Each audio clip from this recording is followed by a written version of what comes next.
Welcome to the fifth episode of Any Football.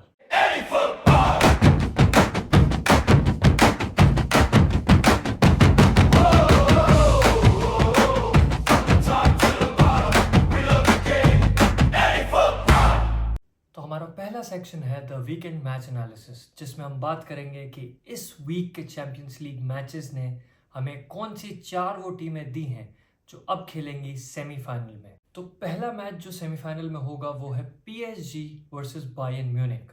हाँ, ये वही 2020 चैंपियंस लीग फाइनल का रीमैच है जो कि बहुत ही बेहतरीन होने वाला है, क्योंकि दोनों टीम एक्सेप्शनल लेवल पे परफॉर्म कर रही हैं अभी और इतना ज़्यादा अच्छा खेल रही हैं।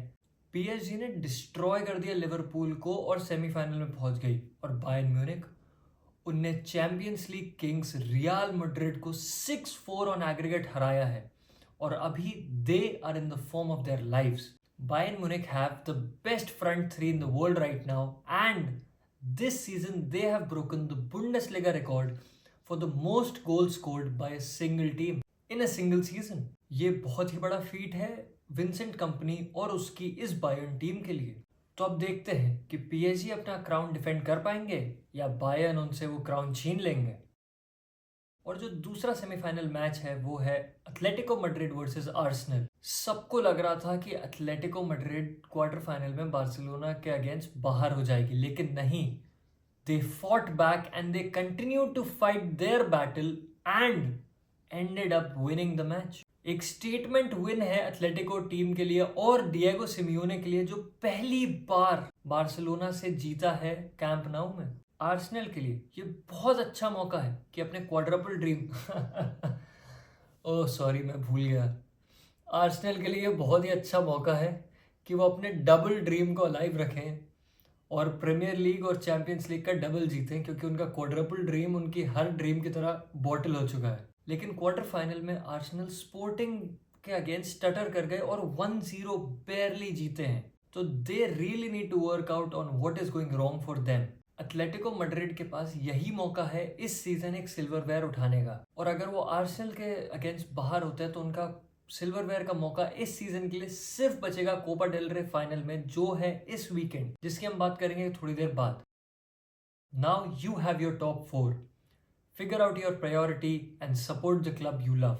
अब हम आ गए हैं हमारे दूसरे सेक्शन पे, जो है the any football fallen giant. तो आज हम बात करेंगे दो ऐसे पोर्टुगीज क्लब्स की जिनका डाउनफॉल इतना ज्यादा ट्रैजिक है कि उनका फैन बेस इस चीज को एक्सेप्ट ही नहीं कर पा रहा है कि वो क्लब्स अब अपने सर्वाइवल के लिए, अपने एग्जिस्टेंस के लिए स्ट्रगल कर रहे हैं। तो जो पहला क्लब है जिसकी हम बात करेंगे उसका नाम है Boavista. This is the last club to win the Portuguese league in the 2000-2001 apart from the big three in the Portuguese league. This club has suffered a catastrophic collapse due to administrative struggles and solvency issues under a toxic ownership of Gerard Lopez. हाँ, ये वही बंदा है जिसकी हमने पिछले episode में भी बात करी थी। 2024-25 सीजन में ये सेकेंड डिवीजन में रेलीगेट हो गए, लेकिन प्रॉपर लाइसेंसेस और टैक्स सर्टिफिकेट्स के ना होने के कारण इन्हें सेकेंड नहीं, थर्ड नहीं, फोर्थ नहीं, फिफ्थ डिवीजन में फेंक दिया गया है, और इन पे अभी 140 मिलियन यूरो से भी ज्यादा का डेट है, जो कि बहुत ही मुश्किल है कि एक क्लब जो फिफ्थ टीयर में है वो उसे भर के वापस अपना सर्टिफिकेट्स ले पाए और वापस प्रोफेशनल फुटबॉल में आए। Gerard Lopez's ownership since 2021 exacerbated crisis including transfer bans, unpaid wages following a history of debt from the 2004 stadium construction and the 2008 match fixing scandal. The team was forced to train 30 kilometers away from their stadium due to unpaid electricity bills. They withdrew from the regional league in October 2025 due to so many losses, and right now they are facing a potential extension with no professional status. This is a devastating downfall for a club that was once a giant of Portuguese football. और दूसरा club जिसकी हम बात करेंगे उसका नाम है बेलेनेस है। इस क्लब का डाउनफॉल 2018 में शुरू हुआ जब इसके ओनरशिप के बीच में स्प्लिट आया।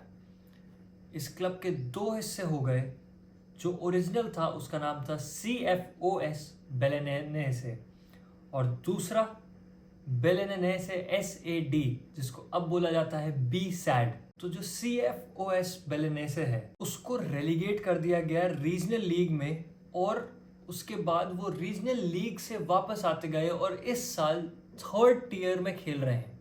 उनने अपना पूरा क्लब फिर से रीबिल्ड किया है, जबकि बी सैड को टॉप फ्लाइट स्टेटस रखने में दिया गया। बी सैड सेकेंड डिवीजन में सरवाइव करने के लिए स्ट्रगल कर रहा है, क्योंकि जो ओनरशिप बैटल हुई थी उसके बाद इतने ज्यादा लॉसेस इंकर हुए थे कि उनको अपनी आइडेंटिटी ही नहीं पता। उस क्लब में अब आइडेंटिटी नहीं है, उस क्लब में एक स्ट्रक्चर नहीं है। बी सैड का जो डाउनफॉल था वो और ज्यादा खराब हो गया जब सेकेंड डिवीजन में वो क्लब पहुंचा, और फिर से उस क्लब के ओनरशिप ने 51% स्टेक बेच दिया। और वो जैसे ही बेचा, वो एक्सटर्नल कंपनीज ने उस क्लब को एक प्रॉफिट मेकिंग मशीन बना दिया, जिसकी वजह से उस क्लब में इतना ज्यादा मिसमैनेजमेंट बढ़ गया कि वो सेकेंड डिवीजन में सरवाइव करने के लिए स्ट्रगल कर रहे हैं। और सबसे बड़ी बात, बी सैड का खुद का कोई फैन बेस ही नहीं है, क्योंकि सारे फैंस तो ओरिजिनल क्लब के साथ चले गए। अब ना इनके पास स्टेडियम है ना फैंस है, और स्ट्रगल कर रहे हैं सेकेंड डिवीजन में सरवाइव करने के लिए। और इस क्लब के अराउंड इतने ज्यादा लीगल बैटल्स हैं कि ये क्लब ओरिजिनल स्टेडियम और ओरिजिनल सिंबल्स को यूज ही नहीं कर सकते, तो इन्हें सब कुछ नया करना पड़ रहा है। और उसके बाद भी इनके पास रेवेन्यू जनरेट नहीं हो रहा है, और इनके पास बहुत अच्छे प्लेयर्स नहीं है। Guys, before we end this section, I think we really need to talk about Tottenham Hotspur. This is a club that reached the Champions League final in 2019, which is now facing relegation. They sit 18th in the Premier League table with 30 points from 32 matches. If Spurs go down, this will be the biggest relegation in English football history. It will lead to a mass exodus of star players and a financial crisis for their state-of-the-art stadium. The crisis stems from a combination of chronic injury crisis, poor recruitment strategies, and managerial instability following the Champions League final in 2019. This team has not won a Premier League match since December 2025. Heavy spending has yielded mediocre results, with failed signings and an inability to replace key stars like Harry Kane and Heung-min Son. The club has cycled through 7 head coaches in 7 years, including the dismissal of Thomas Frank and interim manager Igor Tudor this season. Relegation could cost the club up to £260 million in lost broadcasting, sponsorship, and hospitality revenue, potentially forcing a fire sale of players. This is one of the saddest news of this season. Now we've reached the any football transfer talk section. तो पहला player जिसकी हम बात करेंगे उसका नाम है Rafael लेआओ। वो 26 साल का AC मिलान का लेफ्ट विंगर, जिसने सीरी ए को पिछले कई सीजन से अपने सिर पे उठा रखा है। Dribbles, assist, goals, flair, everything with a smiling face. He is called the smiling assassin, and rightfully so. इतना बढ़िया प्लेयर है, इतने अच्छे स्किल्स हैं, इतने अच्छे गोल्स हैं, पर उसकी और क्लब की जो रिलेशनशिप है वो अब ब्रेक डाउन कर रहा है, क्योंकि क्लब उसके एक्सपेक्टेशंस को मैनेज ही नहीं कर पा रहे हैं। वो 26 साल का है और उसके पास कोई मेजर ट्रॉफीज नहीं है दिखाने के लिए अपने सीवी में। मेरे हिसाब से Manchester United is a very good place for him to go, because Man United are in a rebuilding phase where they're playing really good, and he could potentially be an asset to this young team that Man United have. लियाओ 26 साल का है, अब उसे एक ऐसी team चाहिए जो international trophies के लिए compete करेगी, जो चैंपियंस लीग रेगुलर बनेगी। Man United is a really good shout for him, because this is also a place where he can rebuild his confidence and dominate down the left wing for the Red Devils for the next few years. और जो दूसरा player है जिसकी हम बात करेंगे आज, वो है मॉर्गन रॉजर्स। एस्टन विला जैसे क्लब में वो इतना एक्सेप्शनल परफॉर्म कर रहा है। मुझे मॉर्गन रॉजर्स को देख के हर बार जैक ग्रिलिश की याद आती है, जब वो एस्टन विला में खेलता था और कैप्टन करता था उन्हें प्रीमियर लीग में। मॉर्गन रोजर्स बहुत ही बेहतरीन प्लेयर है जो विंग पे भी खेल सकता है और मिडफील्ड भी चला सकता है, और उसकी इसी वर्सेटैलिटी के चलते एस्टन विला ने उस पर 100 मिलियन का प्राइस टैग रखा है, जो कि बहुत ही सस्ता है for a player of his capabilities and his skills. Chelsea was in concrete talks to sign Morgan Rogers, पर क्योंकि चेल्सी इस सीजन अब चैंपियंस लीग फुटबॉल के लिए क्वालिफाई नहीं कर पाएगी, तो मुझे नहीं लगता कि मॉर्गन रोजर्स चेल्सी जाएगा। But we really need to look out for where Morgan Rogers moves, because वो डेफिनेटली अगले समर ट्रांसफर विंडो में मूव कर रहा है किसी टॉप 6 क्लब में। So let's get into the any football trend check. आज हम बात करेंगे द 1 मिनट इंजरी रूल की। IFAB ने ऑफिशियली अनाउंस कर दिया है एक नया प्रोटोकॉल इंजर्ड प्लेयर्स के लिए। इस रूल के चलते कोई भी प्लेयर अगर इंजर होता है पिच पे, तो उसे 1 मिनट के लिए पिच से बाहर किया जाएगा, और 1 मिनट पूरा होने के बाद ही वो पिच में वापस आ सकता है, भले ही वो छोटी सी इंजरी हो। अगर मेडिकल पर्सनल पिच पे एंटर हुए हैं तो जो प्लेयर ट्रीटमेंट ले रहा है वो 1 मिनट के लिए पिच से बाहर होगा। अब इसके 2 पहलू हैं। जो पहला पहलू है वो है कि इससे जो फेक इंजरीज और जो टाइम वेस्टिंग टैक्टिक्स है ना, कि नीचे गिर गए और फिर पड़े हुए हैं 2-2 3-3 मिनट तक, ये सब वो बंद हो जाएगा। क्योंकि प्लेयर्स को पता है कि अगर मेडिकल पर्सनल अंदर आएगा तो उन्हें 1 मिनट के लिए बाहर होना है, जो कि उनकी टीम के लिए डिसएडवांटेजेस है। और दूसरा पहलू इसका जो है वो है कि ये बहुत बड़ा रिस्क है, क्योंकि प्लेयर्स इंजरीज और कंकशंस के साथ भी खेलते रहेंगे और मेडिकल पर्सनल को अंदर नहीं आने देंगे, क्योंकि उन्हें पता है कि अगर मेडिकल पर्सनल अंदर आया तो उनकी टीम 1 मैन डाउन हो जाएगी पूरे 1 मिनट के लिए। And 1 minute in a football match is a long time when you are a man down. So players will play with injuries which will increase the chance of them ending up on the sidelines for a longer period of time. Honestly, I think this is a good change of flow, but it puts immense pressure on the club doctors. हम एक blood सब type के situation में move कर रहे हैं जैसा rugby में होता है, लेकिन इससे बहुत ज़्यादा प्रेशर बढ़ जाएगा उन टीम्स पे जो 1 मैन डाउन है, वो भी छोटी छोटी इंजरीज की वजह से। अब हम आ गए हैं the any football hidden gem section में, जिसमें हम आज बात करेंगे रियोनसुके सातो की, जो कि FC टोक्यो के लिए खेलता है। ये एक 19 साल का अटैकिंग मिडफील्डर है जिसे जे लीग का बेस्ट यंग प्लेयर अवार्ड मिला है। इसके पहले सीजन में इसने 6 गोल्स मारे हैं और जापान के लिए डेब्यू कर चुका है। ये एक बहुत ही एक्सेप्शनल प्लेयर है, और जिसने भी इसे खेलते हुए देखा है उसे पता है that he is destined for a move to a top European league in the next summer transfer window. इस बंदे ने अपनी जापानीज डेब्यू पे शिंजी कागवा का रिकॉर्ड तोड़ दिया था for being the youngest ever Japanese debutant in their 6-0 victory against Indonesia in June 2025, और इसका फ्यूचर बहुत ब्राइट है।